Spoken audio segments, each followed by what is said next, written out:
Setelah namanya jadi trending karena raut muka sedih yang tak bisa ia tutupi usai tak dimasukkan di skuad timnas Indonesia oleh Coach Shin Tae-yong di laga kontra Jepang, sosok Eliano Reinders kini telah kembali latihan bersama timnas guna menjalani persiapan timnas yang bakal menghadapi Arab Saudi pada Selasa malam. Di momen latihan ini, nampak raut wajah Eliano sudah kembali bersinar. Ia tersenyum, bahagia, dan berinteraksi dengan rekan satu timnya dengan nyaman. Eli bahkan mengirimkan pesan di akun media sosialnya dengan memposting beberapa foto di sesi latihan dengan wajah tersenyum. Lantas apakah ini artinya Eli bakal dimainkan oleh Coach Shin Tae-yong di laga kontra Arab? Seperti apa kritik Coach Justin soal pentingnya STY merubah strateginya yang gak berjalan? Inilah beberapa rangkuman menarik terkait kondisi timnas terbaru.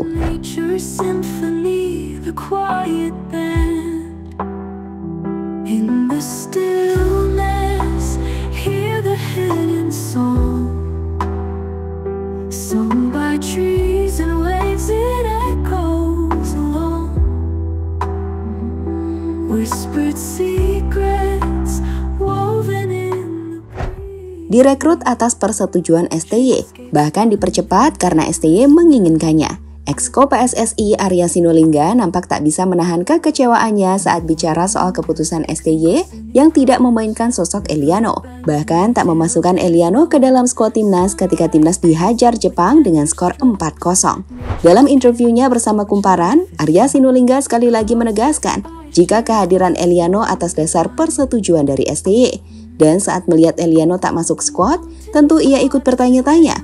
Apalagi jika mengingat kualitas Eliano yang tercatat sebagai pemain muda potensial dengan jam terbang dan pengalaman yang cukup baik di Liga Belanda atau Eredivisie bersama timnya PEC Zwolle.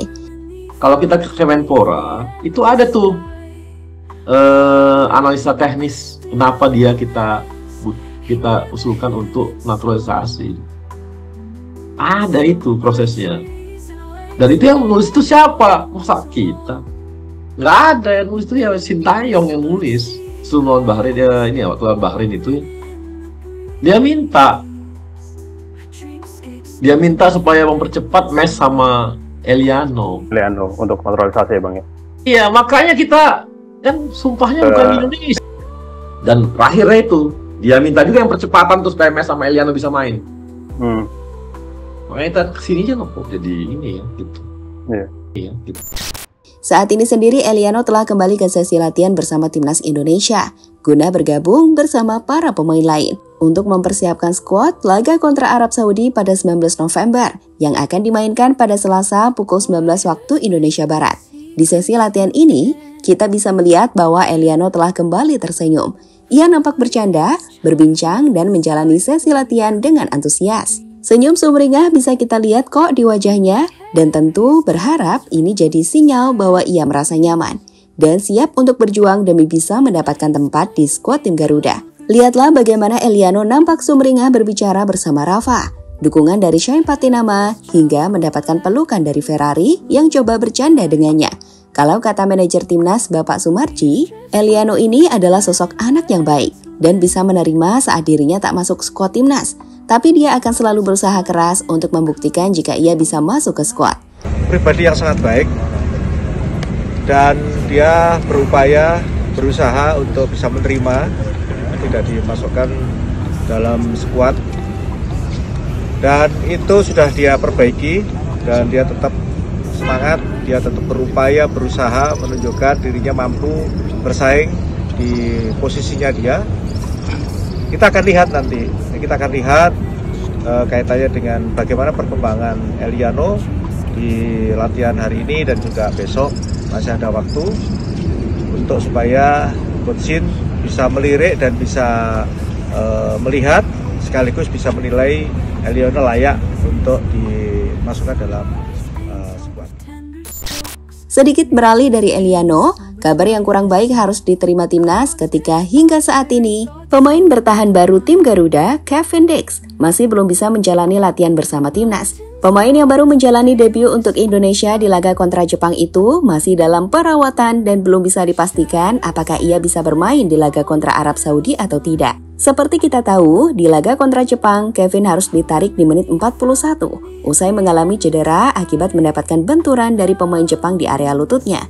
yang membuat kakinya mendapatkan perban. Usai laga, ia sempat menjalani proses medis untuk melihat kondisi cederanya. Hanya saja hingga saat ini belum bisa dikonfirmasi apakah Kevin bisa main atau tidak. Di sisi lainnya, sebuah konfirmasi tegas baru-baru ini disampaikan oleh Ketua Umum PSSI Erick Thohir. Dalam konferensi persnya bersama para awak media, Erick memberikan peringatan tegas kepada para pemain dan pelatih khususnya, bahwa hasil laga kontra Arab Saudi akan jadi evaluasi besar-besaran. Ini kan bagian bagaimana kita harus mendapatkan poin, dan tentu setelah game dengan Saudi ini seperti yang saya sampaikan kemarin waktu rapat ketemu mereka, ini akan menjadi evaluasi besar-besaran. Bahkan kemarin kan yang saya sampaikan di locker room bahwa kita semua percaya tidak dengan proyek besar ini, ya kan? Kalau pemain tidak percaya, pelatih tidak percaya, ya saya siap. Tentu pernyataan Erick Thohir ini adalah peringatan keras kepada tim jajaran pelatih, bahwa timnas harus bisa mendapatkan poin penuh di laga kontra Arab. Karena jika tidak, maka peluang timnas akan makin sulit untuk bisa tembus ke Piala Dunia.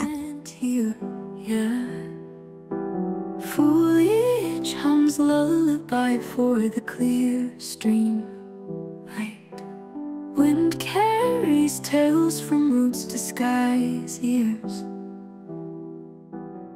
Gaya main STY dapatkan kritikan keras dari Coach Justin. Gaya bermain 3-4-3 dengan gaya bermain yang condong defensif dengan mengandalkan counter attack dan memanfaatkan kecepatan para penyerang timnas Indonesia dinilai tak memberikan hasil yang positif bagi para pemain timnas. Hal inilah yang kemudian membuat strategi Coach Shin banyak dikritik. Kali ini, Coach Justin yang sebelumnya memuji STY memilih untuk mengkritisi dan mengkritik gaya bermain STY. Menurut Coach Justin, dengan 3 back timnas telah terbukti nggak bisa bertahan dengan bagus. Dan itu terbukti di mana dari total 5 laga yang telah dimainkan timnas, Indonesia tak sekalipun mendapatkan clean sheet. Dengan total 11 gol telah bersarang ke gawang Martin Paes. Padahal, Paes nggak bermain buruk. Timnas juga punya pemain bertahan yang terbilang sangat bagus.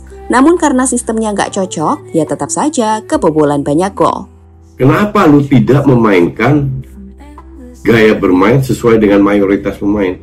Yaitu 4-3-3. Karena dengan 3 back aja lu kebobolan banyak kok. Lawan Bahrain kebobolan, lawan Cina kebobolan, lawan Saudi kebobolan. Padahal ada Martin Paes loh di situ. Apakah Martin Paes main bagus? Enggak. Tapi main jelek? Enggak juga. Banyak gol itu bukan salah dia. Lebih lanjut, soal gaya menyerang yang mengandalkan Ragnar dan Rafa untuk melakukan counter attack, menurut Coach Justin, itu bukan pilihan yang bagus. Ia menilai Rafa dan Ragnar bukan pemain yang sehebat Vini atau Rodrigo, yang bisa disuruh main di depan sendiri, bisa menciptakan peluang dengan mudah dan mencetak gol. Artinya, penyerang butuh sistem yang bagus, bukan mengandalkan kemampuan individu saja. Ibarat Vini Rodrigo lah, nggak usah Mbappe. Vini Rodrigo main dua pemain, satu pemain bisa gocek semua. Kita kan nggak bisa. Jadi untuk gue agak miris kalau Ragnar disalahkan. Oke? Berkali-kali Ragnar itu sama Strike turun dari belakang. Gapnya itu jarak terlalu jauh karena mereka harus ikut turun, ikut defense. Dan kelihatan banget. Kita 15-20 menit terakhir biasa itu selalu diserang karena stamina udah menurun. Nah, kalau lu mau paksa dengan main kayak gini, gue bilang bye-bye. Sekali lagi, pada dasarnya, Coach Justin berharap bahwa akan ada perubahan sistem permainan dari Coach Shin Tae-yong di laga-laga selanjutnya. Karena jika melihat gaya main STY di round 3 ini, gak ada harapan bagi timnas untuk bisa lolos Piala Dunia.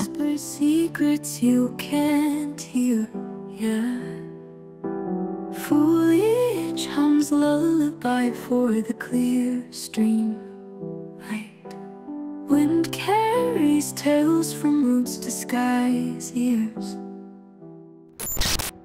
Fokus lawan Arab. Terlepas dari apapun yang telah terjadi di laga kontra Jepang dan semua laga yang telah dilewati timnas Indonesia di round 3, kini fokus timnas akan ada di laga kontra Arab Saudi. Secara sederhananya, mungkin kita pernah tahan imbang Arab di markas mereka di pertemuan pertama. Sehingga sebenarnya kita punya peluang. Tapi di sisi lain kita harus ingat, Arab juga telah berubah. Pelatih mereka sebelumnya Mancini bahkan telah dipecat dan diganti mantan pelatih mereka di Piala Dunia Hervé Renard. yang sukses membawa Arab tampil luar biasa kembali untuk menghentikan Australia di kandang Australia. Bahkan saat itu, Arab bisa saja menang atas Australia jika gol Arab tak dianulir akibat offside.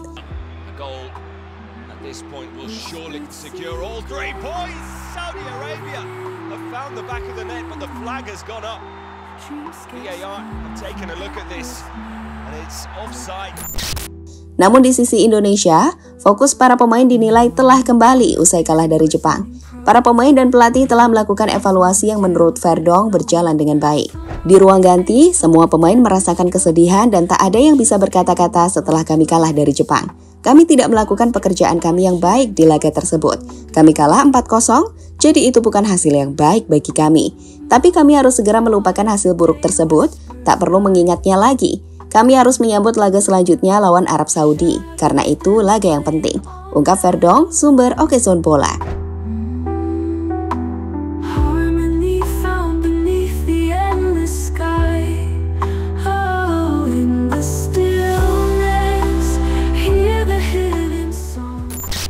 Jika bisa meraih kemenangan kontra Arab Saudi, peluang timnas untuk lolos ke 4 besar dapat dikatakan terbuka lebar.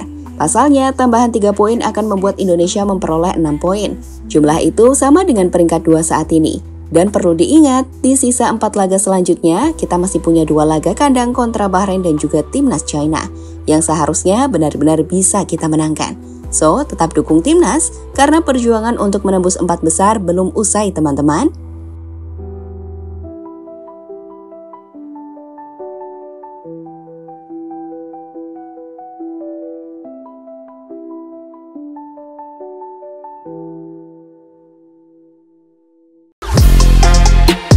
Halo, izin iklan sebentar ya guys. Jadikan ruangmu bernuansa timnas. Temukan beragam poster dinding, sepak bola dan timnas dengan desain menawan, kualitas premium dan harga yang tidak akan menguras kantong. Segera klik link Shopee di deskripsi video ini dan dukung timnas dengan sepenuh hati. Mulai dari dinding rumahmu.